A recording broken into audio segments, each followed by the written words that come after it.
Na aula de hoje, nós vamos falar um pouco sobre os 3 discursos de Moisés que estão no livro de Deuteronômio. O primeiro discurso, que está em Deuteronômio, capítulo 1 a 4, é o discurso em que Moisés está olhando para trás.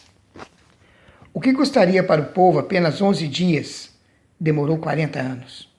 Afinal, a distância não era assim tão grande para tanto, mas Moisés não teve autorização de colocar o povo dentro da terra prometida até que uma geração perecesse no deserto, em cumprimento à promessa de Deus que foi feita lá em Cades Barneia, quando 10 espias voltaram falando mal da terra, contagiando o povo e levando-o à rebeldia.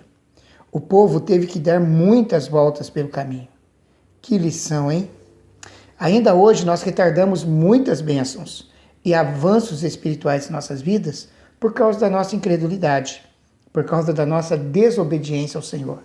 A incredulidade e a desobediência aos mandamentos do Senhor nos privam de receber muitas bênçãos e de crescermos na nossa vida espiritual. Nesses casos, não temos como evitar uma volta a mais pelo deserto. Talvez seja por isso que muitas pessoas na igreja do Senhor Jesus Cristo ainda continuam vivendo uma vida de deserto. Moisés repetia a lei para que essa geração não incorresse nos mesmos pecados de seus pais. A repetição pode às vezes parecer cansativa, mas ela é necessária para que não se esqueça do que é fundamental. Veja só, muitas pessoas reclamam de que às vezes o pastor está pregando o mesmo tema na igreja, mas a questão é, até que todos estejam praticando aquele ensinamento, ele precisa ser repetido. A repetição, ele gera esse compromisso em se obedecer aquilo que está sendo ensinado. Paulo faz exatamente isso quando ele escreve aos Filipenses. Não me aborreço de escrever as mesmas coisas, e é segurança para vós. Filipenses capítulo 3, versículo 1. Então você veja que Paulo também, ele seguia esta metodologia de repetir os mesmos ensinamentos para gerar uma segurança para a igreja, a segurança de que eles estavam realmente obedecendo, praticando a palavra de Deus. Nesse discurso, Moisés recorda aos filhos de Israel a história das peregrinações. Israel está como os estudantes que estão prestes a terminar os seus estudos e a ingressar numa carreira. Então, nesse primeiro discurso, Moisés está olhando para trás. No segundo discurso, Moisés está olhando para o alto, e esse discurso vai do capítulo 5 até o capítulo 26. A santidade de Deus exige dos seus adoradores vida santificada. Ele diz: sede santos, porque eu sou santo. Deus requer que seu povo ande de modo digno, separado do mal. Ele deixa isso claro no capítulo 14. Esse povo deve demonstrar amor para com seu próximo, no capítulo 15, e deve consagrar-se ao culto, capítulo 16. Então, o ponto de referência para Israel está no próprio Deus, cuja natureza é santa. Por isso, Moisés, agora, nessa parte do seu discurso, ele está olhando para o alto. Ele está olhando para o Senhor, que é a nossa referência de santidade. No terceiro discurso, Moisés está olhando para frente. Esse discurso vai do capítulo 27 até o 33. Se no futuro, lá dentro da terra, o povo se distraísse dos seus deveres de obediência, então sofreria os infortúnios previstos, tanto para a saúde, quanto para os negócios e para a agricultura. Portanto, é tempo de olhar para frente, é tempo de saber aquilo que nós vamos ter que fazer.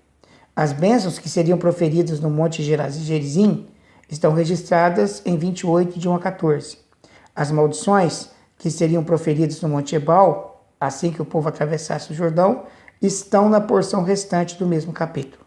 Este capítulo, prevendo a desobediência, traz, por exemplo, uma profecia sobre a invasão romana, que se daria no ano 70 depois de Cristo. Esta profecia se encontra no capítulo 28, do versículo 47 e 49. Os versículos 63 até o 67 previam a dispersão dos judeus pelo mundo, e isso é um fato, pois não obstante Israel ter conseguido de volta a sua terra em 1948, ainda há uma grande porção do seu povo espalhado no Brasil, na Argentina, nos Estados Unidos e alguns outros países onde formam colônias. Então, nesses 3 discursos, Moisés olha para trás, olha para o alto e olha para a frente. E assim ele leva o povo ao entendimento de todo o propósito de Deus para eles na terra de Canaã. Moisés ele discursou e cantou, mesmo sabendo que estava impedido de entrar na terra, como era o seu sonho. Ele não se desiludiu com Deus, antes esperou a hora da sua chamada para estar junto de Deus. Moisés não entrou na terra. Por um ato de desobediência dele, ele não entrou na terra prometida. Ele subiu ao Monte Nebo e foi sepultado por Deus. Um sepultamento raro, pois até a sepultura foi sepultada, para que o seu corpo não fosse encontrado. Este era o cuidado de Deus contra a idolatria, pois se aquele povo que tinha vindo de uma terra onde havia a ciência da mumificação não teria embalsamado o corpo de Moisés, como faziam os faraós, cujos corpos podem ser vistos até o dia de hoje nos museus do Cairo, de Chicago e de Londres? Se mumificasse o corpo de Moisés, com certeza, até mesmo muitos crentes em Jesus fariam todo o esforço para estar lá no museu onde ele se encontrasse. E não apenas para uma visita histórica, mas para o venerarem. Então, Deus teve o cuidado de proteger o corpo de Moisés contra esta idolatria. No Monte da Transfiguração, juntamente com Elias, aparece Moisés. Nós podemos ver isso lá em Mateus, capítulo 17, versículos de 1 a 8, na narrativa que Mateus faz do Monte da Transfiguração. Ali nós vamos ver que Jesus ele tomou consigo a Pedro, Tiago e João e conduziu eles a um monte alto, e ali ele foi transfigurado diante deles. O rosto de Jesus resplandeceu como o sol, as suas vestes tornaram-se brancas como a luz, e apareceram ali Moisés e Elias falando com ele, né? Então, no Monte da Transfiguração, conforme Mateus, Marcos também no capítulo 9, de 2 a 13, e Lucas no capítulo 9, do versículo 28 ao 36, contam da transfiguração. E lá no Monte da Transfiguração aparecem Elias e Moisés. E ambos falavam com Jesus acerca da sua morte, a qual havia de cumprir-se em Jerusalém. Então, Moisés aparece ali junto com Elias, que foi arrebatado, né? Então, é um fato muito interessante. Nós vemos como que Deus preservou o corpo de Moisés. Mas qual a relação do Deuteronômio e do Novo Testamento? Ao ser tentado pelo diabo, Jesus respondeu usando trechos de Deuteronômio. Em Mateus capítulo 4, versículos 4 a 7, né? Quando Jesus disse para o diabo, né? Nem só de pão viverá o homem, né? Não tentarás o Senhor teu Deus. São expressões que são extraídas de Deuteronômio, capítulo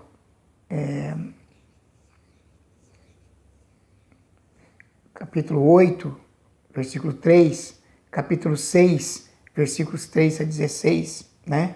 Então, na tentação do deserto, Jesus usa o livro de Deuteronômio como uma arma para enfrentar o diabo.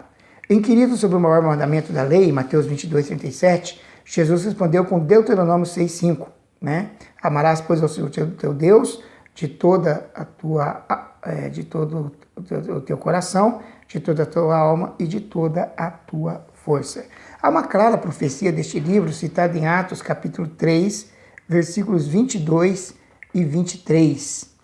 Então, você está com a sua Bíblia aí? Atos capítulo 3, versículos 22 e 23. Pois Moisés disse: suscitar-vos-á o Senhor vosso Deus entre vossos irmãos um profeta semelhante a mim.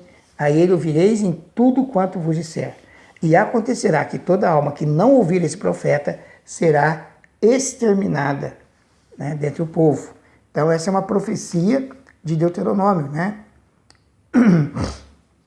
Que está lá em Deuteronômio 18, 15 a 16. Então o Novo Testamento faz alusão ao livro quase 100 vezes. Né? Então, o livro de Deuteronômio é um livro muito importante. Tão importante foi muito importante para eles que estavam na caminhada no deserto, como é importante para nós, cristãos, que estamos caminhando em direção à nossa Canaã celestial, a Nova Jerusalém.